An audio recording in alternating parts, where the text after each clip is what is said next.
नमस्कार, मैं ब्रजेश शर्मा स्वागत करता हूँ आपको अपने चैनल पे। दुनिया जिस चीज के पीछे भाग रही है और जिसके पीछे हम लोग 24 आवर मेहनत कर रहे हैं, उसकी वैल्यू किस तरीके से डिटरमाइन होती है, चलिए जानते हैं इसके बारे में। तो आज हम लोग बात करने जा रहे हैं कि डॉलर का रेट क्यों इतना ज्यादा है और इंडियन करेंसी या नेपाली करेंसीज की रेट इतनी लो क्यों है और इसकी वैल्यू किस तरीके से डिटरमाइंड होती है और कंट्री वाइज करेंसी की वैल्यू कम और ज्यादा क्यों होती है और इसकी डिटर्मिनेशन क्या क्या चीजें करती है। तो आज हम लोग जानने जा रहे हैं कि एक कंट्री के पैसे की वैल्यू कैसे डिटरमाइंड होती है। वैसे तो पैसे की वैल्यू वैसे ही डिटरमाइंड करी जाती है जैसे कि एक प्रोडक्ट की वैल्यू डिटरमाइंड की जाती है, यानी कि सप्लाई और डिमांड रेट का। सप्लाई और डिमांड के मतलब ये नहीं कि कितना आ रहा है कितना जा रहा है, उसकी रेट ऑफ इंटरेस्ट में, उसकी एक्सचेंज रेट में, उसकी कैश और कैपिटल फ्लो से और भी डिफरेंस फैक्टर है। पर जो सबसे मेन फैक्टर है वो रेट ऑफ एक्सचेंज, यानी कि जो पैसा एक देश से दूसरे देश में आ जा रहा है, ये सबसे कॉमन तरीका है पैसे की वैल्यू आइडेंटिफाई करने के लिए। वैसे तो पैसे की वैल्यू सिर्फ इतने ही में सीमित नहीं रहती है, इन्फ्लेमेशन और डिफ्लेमेशन रेट पे भी इसकी वैल्यू से फर्क पड़ता है। चलिए सबसे पहले जानते हैं कि इन्फ्लेमेशन के मतलब क्या होता है। एक कंट्री की प्रोडक्ट की प्राइस बढ़ रही है और उसकी डिमांड बढ़ती जा रही है और वो कभी डिक्रीज नहीं हो रही, इसको इन्फ्लेमेशन रेट कहते हैं। कि आपके जो पैसे हैं ये बहुत रैपिड से दूसरी देश को चली जाएंगी, जिससे फॉरेन एक्सचेंज होगा आपकी करेंसी से उनकी करेंसी में, और इससे आपकी कंट्री का पैसा घटेगा।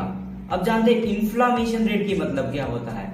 इन्फ्लेमेशन रेट में इसका जस्ट अपोजिट, यानी कि पैसे की रेट घटता है, प्रोडक्ट की रेट घटती है और जो एक्सचेंज होता है उसे फॉरेन में हम लोगों को कम देना पड़ता है और उसके बदले रिटर्न ज्यादा मिलता है।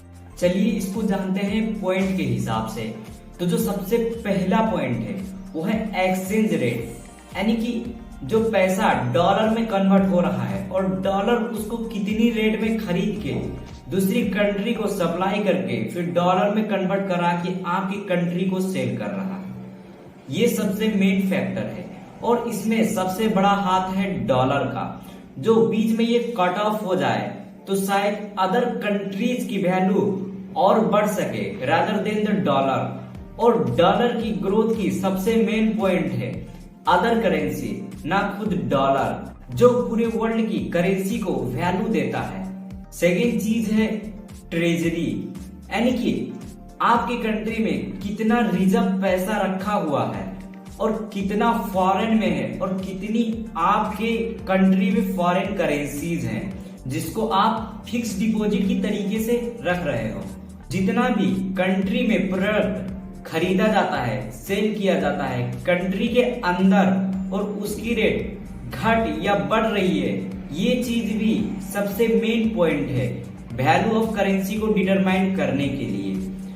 और जैसे कि आपकी कंट्री के अंदर ना तो गैस पाया जाता है ना तो पेट्रोल, ये सब इंपोर्ट हम लोग करा रहे हैं, इसके बदले हमारी कंट्री से क्या जा रहा है और हम लोग इसको कितनी एक्सचेंज रेट पे सोल्ड कर रहे हैं। ब्रिटिकाना.com के अनुसार 2000 से लेके 2011 के बीच में डॉलर स्लो ही पर एक अच्छी रेट पे ग्रो हुआ कि बिजनेसमैन लोगों ने इस करेंसी को एज ए वर्ल्ड करेंसी की तरह यूज करने का प्रेफरेंस किया और इस करेंसी को सभी बिजनेस मॉडल ने एक्सेप्ट किया और सारी कंट्री अपनी कंट्री की वैल्यू इसके ऊपर प्लेस करने की बात करके इसको एक बेस्ट वैल्यू प्लेस दे दी। और ये सबसे सेफेस्ट तरीका था उस समय फॉरेन एक्सचेंज के लिए।